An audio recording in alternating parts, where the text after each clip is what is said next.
Hey, welcome to Integrative Preparedness. I'm Steve Smith. How are you all today? I know I look different today. Some of you who have been with me for a while or have read my books know that I hate desks. I even wrote about how much I hate them in, I think, the first book. I don't know. But I have had to break down because you all are keeping me busy. And so I'm getting the new place a little bit ready for this. I'm sitting here sending off some books, autographing some books, and then I'll take them up and get them shipped out to folks. This is the last I'm running out, and I'm waiting for the new shipment. So if you have ordered recently, be patient. They'll get to you as soon as I get them. And that's an interesting thing that I want to talk about. And we have some delivery problems, not so much with me, but that's what made me want to talk about this today. I'm going to name this something, like get ready for the collapse or something like that. And it sounds very dramatic, but every day that we go through, we see new things happening, don't we? I don't go to the store that much. Kelly goes most of the time. She goes 2 or 3 times a day.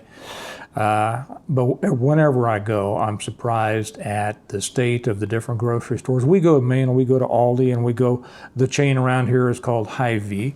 We like both of them. I like Aldi because they're cheaper. But, I haven't been able to buy chili sauce there for, I don't know, and I like chili sauce on things, for months. And they haven't had their biscuit mix, kind of like Bisquick, but it's not that. It's their own house brand. I like it better than Bisquick, actually. And I don't think they've had it for a year. So we know all these things that are happening with the supply chain. That's just one of the many problems. I hear Uncle Joe is going to forgive everybody their student debt up to, 10 or 20,000. I think it's 10,000 or 20 if you took a Pell Grant. I'm sure that's good news to all of you who paid your student loans back or didn't get a student loan and went off and went into a trade or just worked hard and found a job you liked. And, whether that be on the farm, the ranch, a business that you went into or started or worked for somebody. So I'm sure you're anxiously waiting for him to tell you when you're going to get your $10,000 back. And of course, that's not going to happen because you're paying for all the people who took out all their loans to go to school to get their degrees in general studies and women's studies and medieval Russian literature and all those useful things so that they could, wait tables. The interesting thing, okay, what Kelly came to me this morning and said a couple of things. Well, first off, in the news, you've seen, and I've been telling everybody this was coming for a long time. This gets a little bit into politics, not very much, because we're headed towards what you need to do to prepare for this. And so I'll be putting more on the American Reversion channel. But housing prices have taken a dive. If you've been with me for a couple of years, I told you that they would. I said, don't buy real estate, don't buy housing, don't buy stocks. They're both in bubbles. They're going to go down in the ditch. They will, so some people are losing big. Now, for those of you who held off and have stacked your cash like I recommended, you're going to be in a good situation here in about a year or so to buy at a real good price, and maybe even better. We don't know how long this is going to last. It could last a good long time. And even if the Republicans take back the House and the Senate in the fall, in November, that's no guarantee that the economy is going to turn around. It's not. The Republicans aren't going to be able to do anything about that. Not for a good long time, not until they get somebody in the White House. Anyway, so we see that, a quick drop in home prices. Also, I saw that housing starts are way down. So that means, nobody's building because people have either lost their jobs or quit.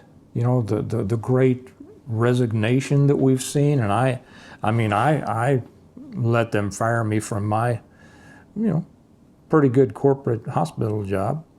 But I had other means of support. Apparently millions of other people do too, because they have been quitting jobs right and left. We just found out that our mechanic, who works in a big, I'm trying to count the doors, 12, 16 bay garage. It's a great, he's a great mechanic, and it's a great auto service. They just lost one of their 3 mechanics. Here you got 12, 16 doors, I don't know, and you've got now 2 mechanics there, and this guy just up and quit.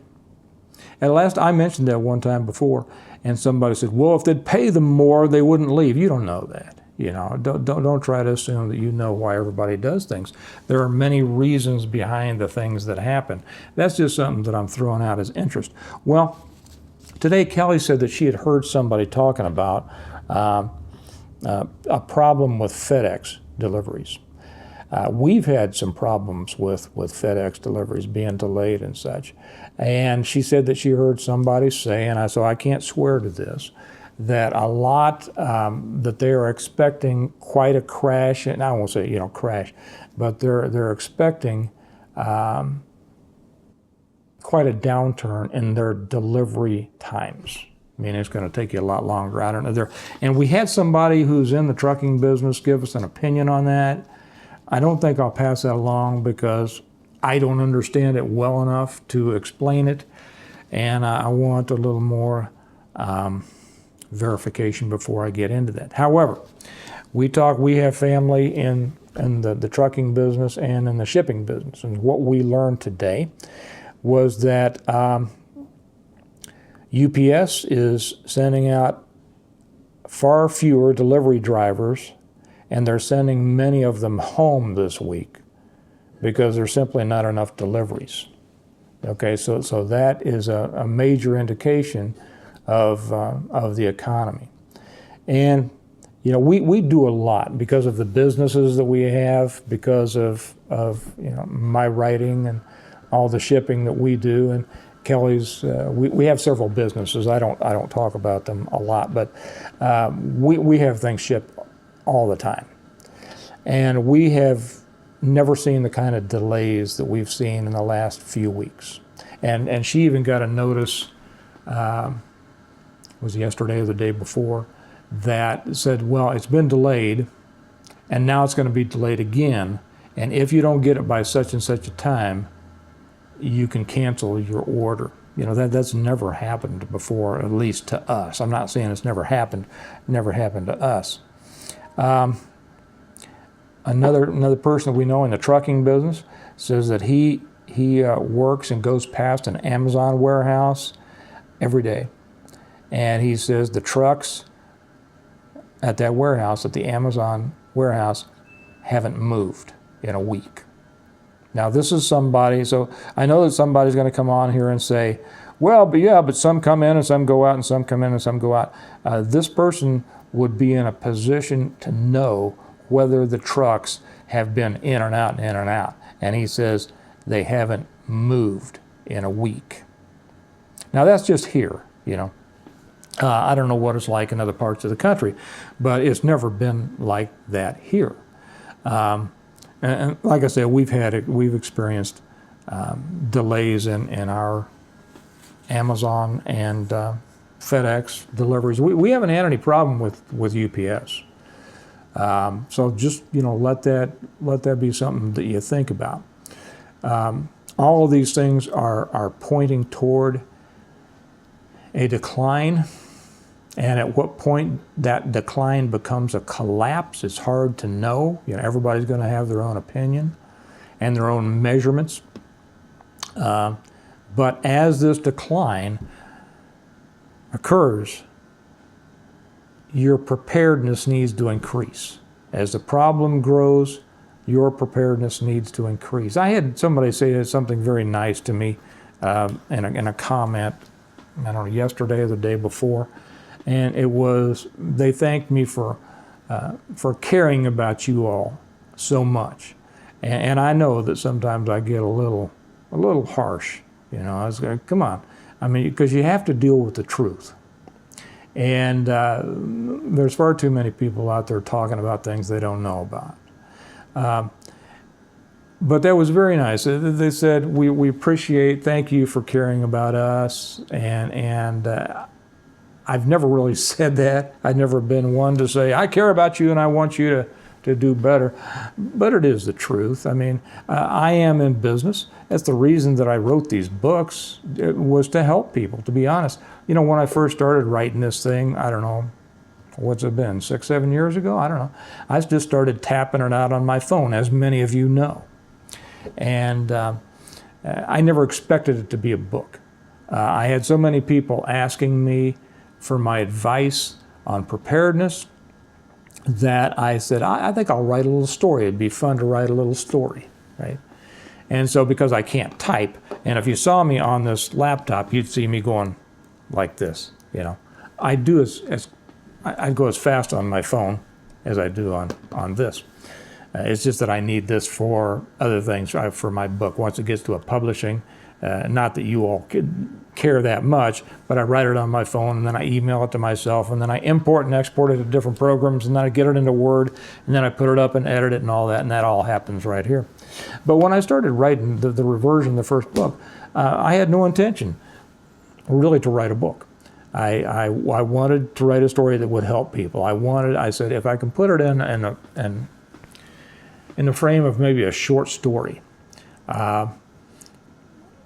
And so that people, because, you know, when you talk to people, it can be kind of dry. And it can also be very complicated when a new person comes to you and asks, what should I do to prepare? Or what should I prepare for? Or what do you think is going to happen? And things like this. Well, you know, I mean, I can get started and I can talk for hours on it, but after a couple of minutes, the person is glazing over. They don't really want to hear about it much more. Or if they want to, they're tired of standing there. So that was the reason for it. So if I could put this in a book that would be entertaining, and I could put all of my preparedness and survival lessons in this, I'll give it a shot.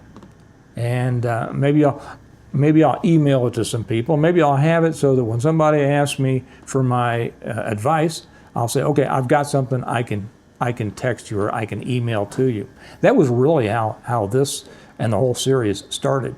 And I just kept writing and writing and writing, and all of a sudden I got kind of interested in the story myself, and I put the kids and Kelly in it, and I got a kick out of that. And I said, well, won't they get a kick out of that? And I said, well, it'll be neat. I'll save this in a file or something, and maybe, you know, send it to the kids when they're older so that they can, you know, because they're not interested now. Well, I kept writing and writing and writing, and all of a sudden I said, I wonder if this is a book, you know. And so I went down and I saw how many words were in it, and I said, wow, that's a lot. There was 90,000 words in this book. And I said, I wonder if that's big enough to be a book, you know, because most of the books that I read are quite a bit longer than that. And so I said, well, I'll check the great American novel, right, Huckleberry Finn. So I said, how many, you know, Google is my friend as it is yours. How many pages or how many words in that? And it turned out there were 60,000. I said, man, I got 50% more words than Huckleberry Finn. It must be a book. So it took me about a year to figure out how to get it published. And finally it was out there, and I never expected anybody to buy it. But I think I ordered 5 copies, because I was going to give one to Kelly, my wife, because she has to say that she likes it, right? And I gave one to my mom, because a mom would like it, you know. I knew she'd be proud of the fact that her son, who failed high school English, actually had his name on the front of the book instead of a note from school. And that was about it. And I ordered 3 for the kids. I says, when they get older, I'll sign them a book and say, look, Dad wrote a book. Then they'd be surprised, and they'd hopefully keep it and be interested. Maybe some later on read it, and see what the old man thought about things. And it was kind of my way of passing on advice to them later in their life, you know, speaking from here.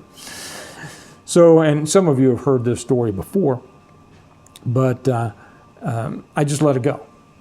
Got the books in, gave one to Kelly, gave one to my mom. They did what they were supposed to do, told me they loved it, and I forgot about it. And a couple of weeks later, I says, I wonder, and I went on there, I said, I wonder how to tell if anybody's buying my book. And so I fiddled around. At that time, it was called CreateSpace. It's an Amazon company. It's called KDP Kindle Direct Publishing now. And that reminded me, I got to get back to a guy on something that just called me about. And I looked around and says, well, how do I figure out if any books have sold? You know, I mean, I would just love to see. I fantasized about maybe seeing that a person had bought the book, because that would mean that somebody somewhere out there in the world that didn't even know me, that didn't have to buy it, actually bought it. And I finally got to the page that showed me, you know, if anybody had been sold. And I looked at it and I said, well, this can't be right. This can't be right at all. It must be the wrong book. What's this? Well, I don't remember how many it was, but a lot, gobs of books had sold. All over the place. I mean, America, Canada, Australia, Europe.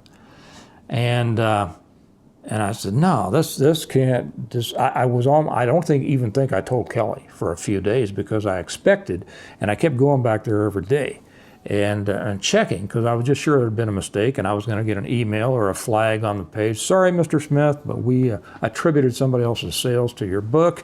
We're very sorry to let you know that no books have sold. Well, that didn't happen. And I checked every day, and the sales just went up and up and up and up and up and up and up. And it became very exciting. And somebody then asked me, and then it showed, you know, how much money I was making off of the book. And I didn't believe that either. And I said, I'm not going to believe it until I see that appear in my bank account. And all of a sudden one day I saw it appear in my bank account, and I went, whoa, how about that? And then I started reading the Amazon reviews. And somebody said, I can't wait to see what happens next. And I said, next? What do you mean next? What's next? There is no next. I never thought about a next, because next means another book. Well, so I said, should I? You know, and I asked Kelly and a friend, should I try to have a next? And they said, yeah. And so I started trying to write another one. And so that became the revival. And then somebody wanted to know what happens next, and that became the renewal. And then next, and what did that become? That became, somebody asked me, I'll tell you in a minute, an appeal to heaven, right? And then the next one, that people kept expecting something next. The most recent one is the Blessings of Freedom. Somebody asked me also, do the number of stars show? It doesn't mean that I was finally promoted to full general of the Army.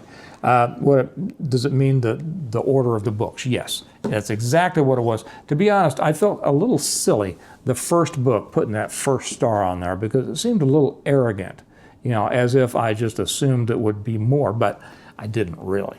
So yeah, the stars will tell you 1, 2, 3, 4, and 5.